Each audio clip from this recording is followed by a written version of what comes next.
Okay, I got it, the iPhone 12 Pro Max. Some of you commented in my last video about the unboxing of the iPhone 12 Pro that I should be waiting for the iPhone 12 Pro Max, and little did you know, I was. I cased it, I screen protected it, and it's all good to go. So this isn't a review video, not yet, that'll be coming soon, but this video I did want to test the 3 really awesome cameras on the iPhone 12 Pro Max.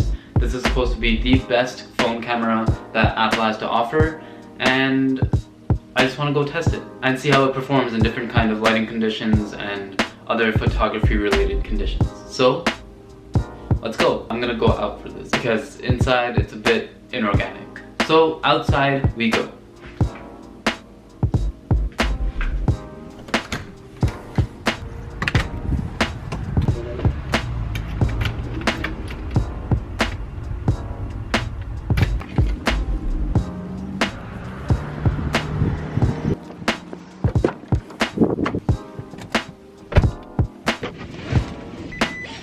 So I don't really know where I'm going. I'm just gonna check a few places out in the area and see if those will be okay. So let's go. I feel like... Okay, so I decided to come to this train station parking lot. It's a very open space and there's some new construction happening, so I thought, you know what? Maybe the wide angle lens, the super wide angle lens, and the telephoto lens can be put to the test effectively with this kind of environment. So let's go. So this is the construction area that I was talking about and the parking lot also that I was talking about. So here is the iPhone 12 Pro Max, and I'll be using the telephoto lens first. Next is going to be the regular wide angle, and lastly the super wide angle lens. I just saw this really cool clock tower. Well, not really clock tower, but it's just a regular clock. So using the iPhone 12 Pro Max, take a photo of that with the telephoto lens, and then the regular wide angle, and then the super wide angle. And just for fun, we know that the iPhone 12 Pro Max can zoom in 12 times, so also to test the iPhone 12 Pro Max's video recording capabilities, this is in 4K 30 using the telephoto lens. This is the regular wide lens, which is supposed to have better stabilization than any other iPhone camera. And this is the super wide angle lens. So I just decided to come to this really awesome open spot with a church, or I don't know what that is, but it looks really nice. And you'll see what it is through the iPhone 12 Pro Max's cameras. So let's get into it. So this was the church thing that I was talking about. I don't really know what it is, but it looks really nice. And starting off with the telephoto lens of the iPhone 12 Pro Max, and then the regular wide angle, and finally the super wide angle. I just turned my camera, and that thing right there, that building, that red building, is a fire department building, and it looks really cool. So let's take a photo of it using the telephoto lens of the iPhone 12 Pro Max, then the regular wide lens of the iPhone 12 Pro Max, finally the super wide angle lens of the iPhone 12 Pro Max. This is the video recording from the iPhone 12 Pro Max using the telephoto 2.5 times zoom lens. This is the video recording capability from the regular wide angle lens on the iPhone 12 Pro Max. And finally, this is the super wide angle on the iPhone 12 Pro Max.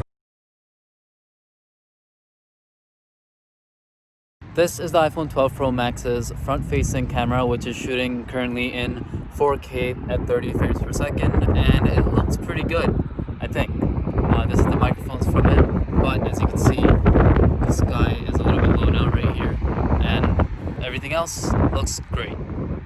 So I did come home, and I'm just waiting for nighttime because I really want to test the nighttime capabilities of the iPhone 12 Pro Max's camera. But in the meantime, I have some spare change that I want to get rid of. So I'm gonna go get a snack. And in the meantime, you guys can enjoy this time lapse.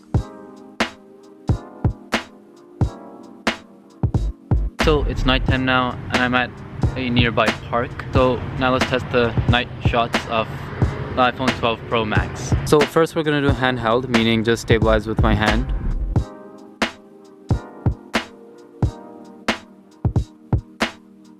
So now we're gonna test night mode with complete stability, meaning not stabilized for my hand, but just completely still.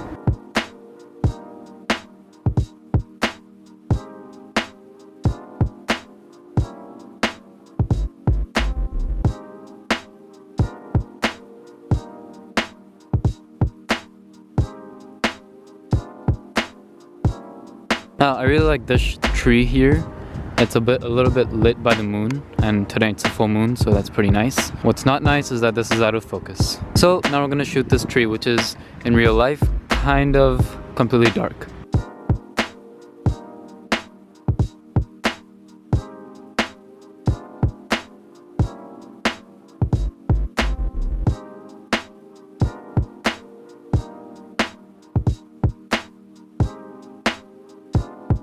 Also, something I noticed when switching between the lenses on the iPhone 12 Pro Max is that you can literally see the difference. You can see it using the different lens. Same thing with the telephoto lens. So if you zoom in, you can see the difference in color and brightness and all of that. Very cool, just something I thought I should point out because, I don't know, this is the first time I'm using an iPhone with multiple lenses, so I found it pretty cool. So that was the test of the iPhone 12 Pro Max's photography and videography capabilities. But what did you think?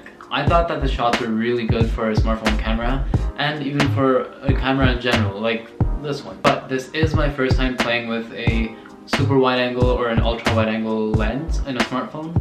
So that was a lot of fun to play around with. And I thought that that lens, despite being a technically worse lens than the other two lenses, was a lot of fun to play with. And I probably used that lens, the ultra wide angle lens, more than the telephoto lens. So I think what my purpose behind this video, aside from just showing you the results of the iPhone 12 Pro Max's photography and videography capabilities, is to sort of answer the question of whether you should buy a Pro device and a Pro Max device at that. Because the difference essentially between the Pro and the regular iPhone 12s is that LiDAR scanner and the telephoto lens. So if you value quick focusing and, I don't know, optically zooming into subjects, then you might want to go for the Pro. But if you don't really use the telephoto lens and you're more of a zoom while walking type of guy, then I think the regular 12 should be good enough. That's an understatement. The regular iPhone 12 camera is also really good. So you're gonna be in good hands either way. And the only difference between the 12 Pro and the 12 Pro Max is that the 12 Pro Max's regular 1x lens has a larger sensor that can let in more light, and what else? That's pretty much the only difference between the 12 Pro and the 12 Pro Max. So not really losing much there. Oh, also with the iPhone 12 Pros is Apple Pro RAW, which is Apple's RAW file format where you can edit photos any way you'd like. If you're a photographer and you edit in RAW, you know what I'm talking about. You just have more information overall in RAW to edit with, as opposed to what you have in JPEG or any other file format. So that was my test of the iPhone 12 Pro Max and somewhat of a breakdown of whether you should buy this, the 12 Pro, or the regular 12. I hope what I said in this video was helpful to you. If it was, please leave a like and share with others, like your friends and family. And let me know in the comments down below, are you thinking of buying an iPhone 12? And if so, which one? The iPhone 12 mini, the iPhone 12, the iPhone 12 Pro, or the iPhone 12 Pro Max? Wow, there are a lot of iPhones this year. Or if you already have one, let me know in the comments down below, which iPhone 12 do you have? I had a lot of fun making this video and shooting photos and videos on the iPhone 12 Pro Max, and I hope you had fun watching this video. Thank you for watching, stay safe, wear a mask, and I'll see you in the next one. Bye.